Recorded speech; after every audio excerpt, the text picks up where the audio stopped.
Hola a todos. Hoy vengo a hablaros de la distorsión, sus tipos, sus características y por tanto sus consecuencias. Distorsiones originadas en el amplificador. Una onda sinusoidal, como hemos visto, tiene tres parámetros: la amplitud, la frecuencia, el número de ciclos, y la fase, si es la fase positiva o si es la fase negativa. Además, como ya vimos también en un anterior post, cualquier onda se puede descomponer en una suma de varias ondas sinusoidales, es decir, la fundamental y todos los armónicos que la componen. Cuando la señal entra en un sistema de forma distinta a la que sale, se puede hablar de distorsión, la cual es un parámetro que afecta a la forma de onda modificándola. Distorsión en frecuencia que depende de la respuesta en frecuencia del sistema. La diferencia de amplitud entre la entrada y la salida y señales distintas de frecuencias o en una misma señal compuesta de sus armónicos. En audio, los circuitos que realizan esta función son los controles de tono o los ecualizadores. La distorsión armónica de fase se produce por la variación de fase de una señal con relación a su frecuencia, es decir, su fase gira y se produce la distorsión de fase. Esto hace que unos armónicos salgan con diferente fase que otros. Evidentemente, si se desfasa la forma de onda, unos armónicos salen fuera de fase con respecto a los otros. El oído humano no es demasiado sensible a la fase, gracias a Dios. Esta incluso puede ser utilizada si se tiene varios altavoces para que parezca que el sonido viene de un origen distinto, es decir, poniendo los altavoces en diferentes distancias se consigue lo que se llama una diferencia de fase y parece que el sonido venga de mucho más atrás o mucho más adelante de lo que en un principio sería lo normal. Distorsión no lineal o distorsión armónica. Este es el tipo de distorsión de la que se habla normalmente. La distorsión no lineal o la distorsión armónica. Se debe a la no linealidad en la respuesta de los componentes de un sistema o equipo. Este tipo de distorsión se produce si la entrada sinusoidal y la salida aparecen armónicos o que si en la entrada está compuesta por varias frecuencias y aparecen subarmónicos, forzados, no naturales. Distorsión por intermodulación. Sucede cuando en presencia de dos o más tonos sinusoidales en la entrada se obtiene a la salida los tonos originales más otros tonos que resultan de la suma y las diferencias de estas frecuencias, es decir, los armónicos pares y los armónicos impares. Este efecto ocurre cuando las señales originales están en diferente parte de la curva de la transferencia del elemento amplificador, generalmente por ser de diferentes amplitudes, es decir, una tiene una amplitud y la otra tiene otra amplitud, y una se desfasa en cuanto a la otra y entonces se genera la distorsión por intermodulación. Espero me sigáis y ser lo suficientemente explícito. El tono cae en una parte lineal y en el otro la parte no lineal de la curva de transferencia, es decir, como hay una diferencia de fase, en una cae linealmente, pero en la otra hay lo que decíamos, ese aplanamiento o esos picos que veíamos en anteriores posts. Este defecto es aprovechado por los receptores superheteroidinos, los receptores de broadcast, de radio, en los que se sintoniza la frecuencia por diferencia entre la señal de radio sintonizada y el oscilador local. Para esto existen varios métodos de medida. Uno de ellos que cumple con la norma SMPTE estándar RP 120 de 1994. Esta usa dos tonos, uno de 70 ciclos y otro de 6 kilociclos, con una relación de amplitud de 4 a 1. Distorsión por cruce por cero. Otra más. Este tipo de distorsión ocurre únicamente con los amplificadores de clase B y en clase AB, aunque en estos últimos con mucha menos proporción y mucha menos afectación. En los amplificadores de clase B existen dos transistores complementarios, Mientras uno está polarizado, el otro está apagado y viceversa.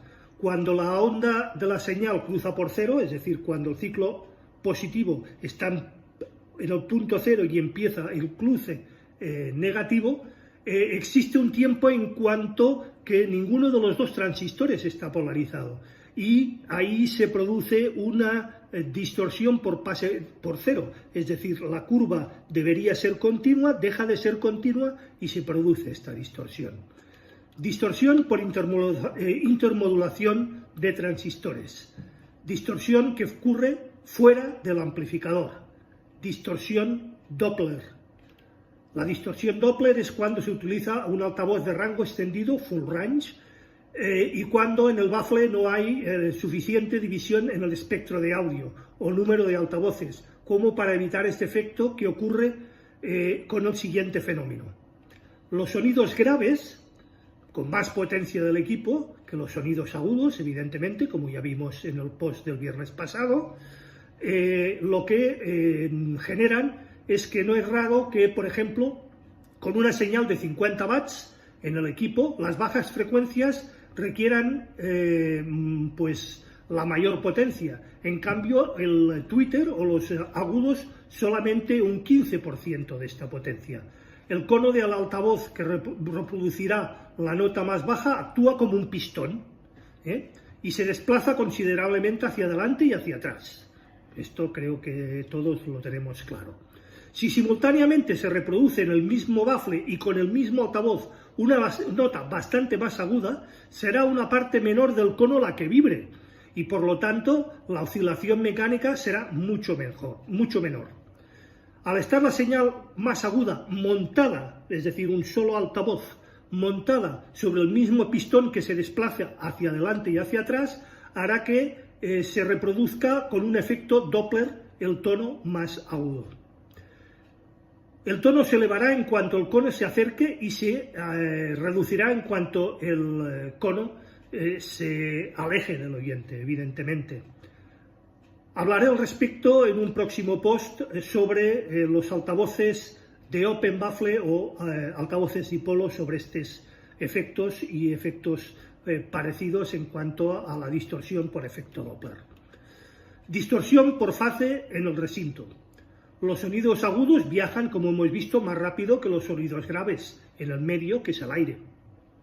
Si los distintos altavoces están todos en un mismo plano, reciben las señales graves y agudas en fase, al oyente le llegará mucho más pronto, evidentemente, el sonido agudo que el grave. Frecuencia mínima de la habitación. Muy importante este punto.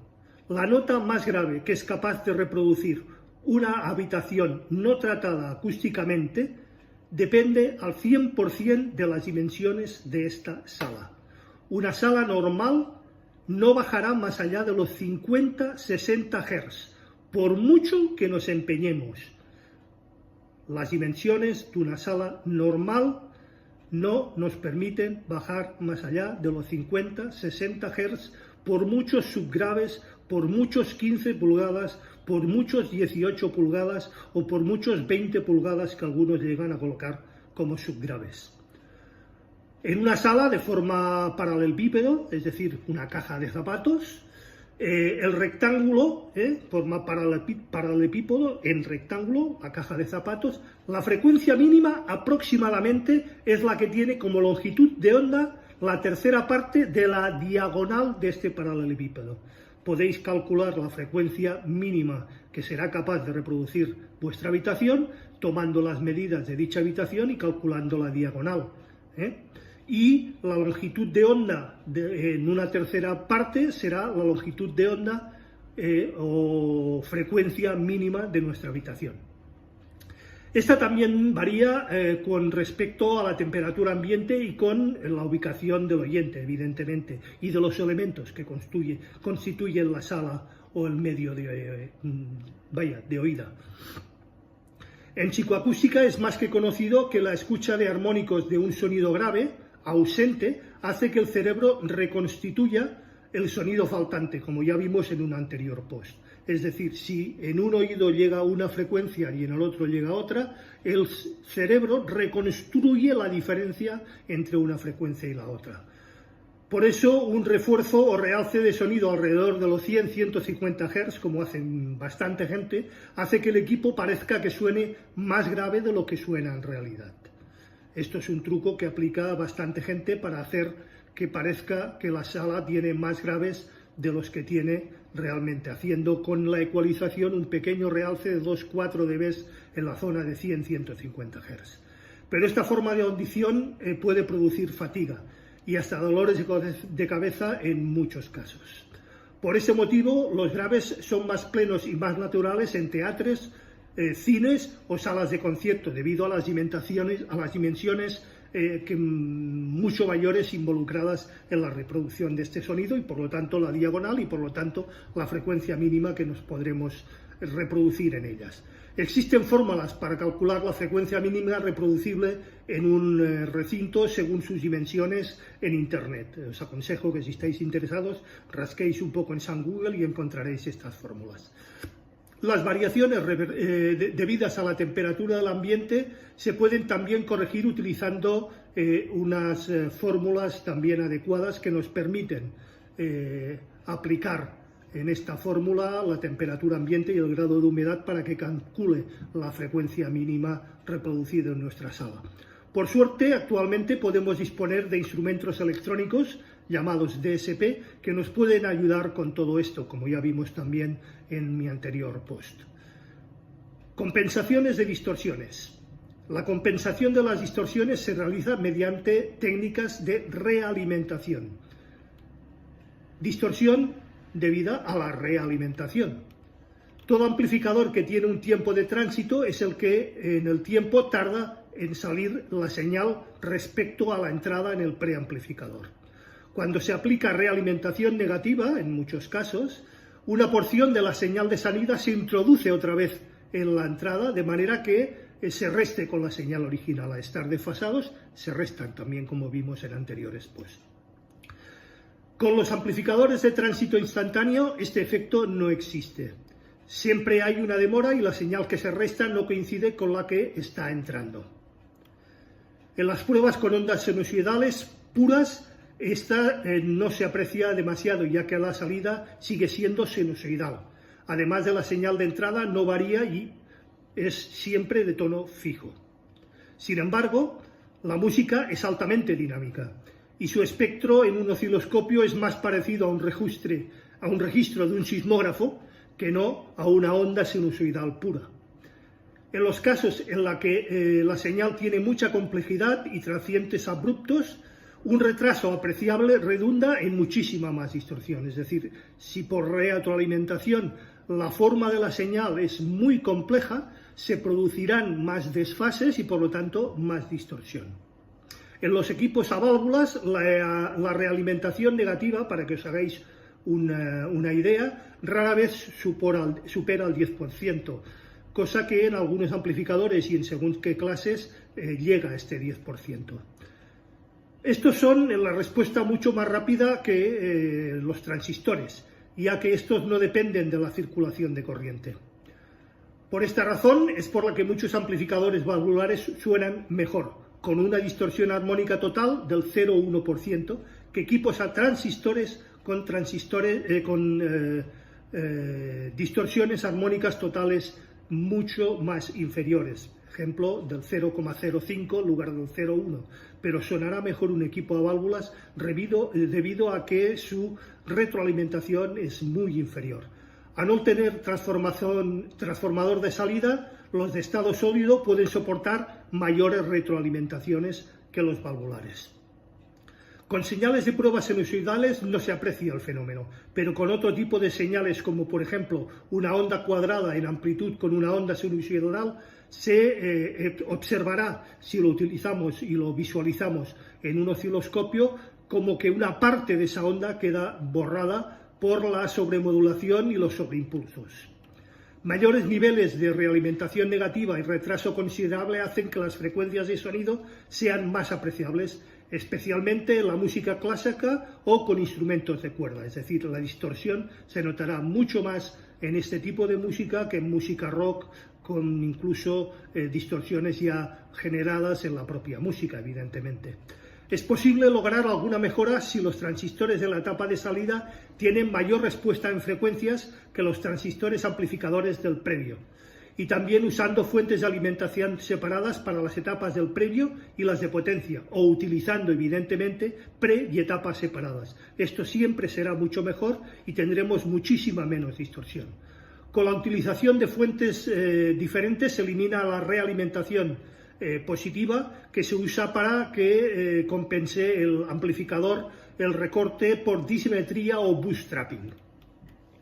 Esta distorsión, que aparece con más intensidad en los amplificadores de estado sólido, los de transistores, es debida al pobre ancho de banda del enlace abierto en la mayoría de equipos, cuya responsabilidad mayor recae en los transistores de salida. Es decir, los transistores de salida tienen un ancho de banda relativamente estrecho y por lo tanto se aumenta esta distorsión debido a la retroalimentación. Se suele llamar distorsión por intermodulación transitoria o TRIM, Transient Intermodulation Distortion, o también distorsión por slave rate. En algunos catálogos o en algunos folletos encontraréis mencionada esta distorsión como distorsión TIM o distorsión por slave rate. Y esto es todo por hoy.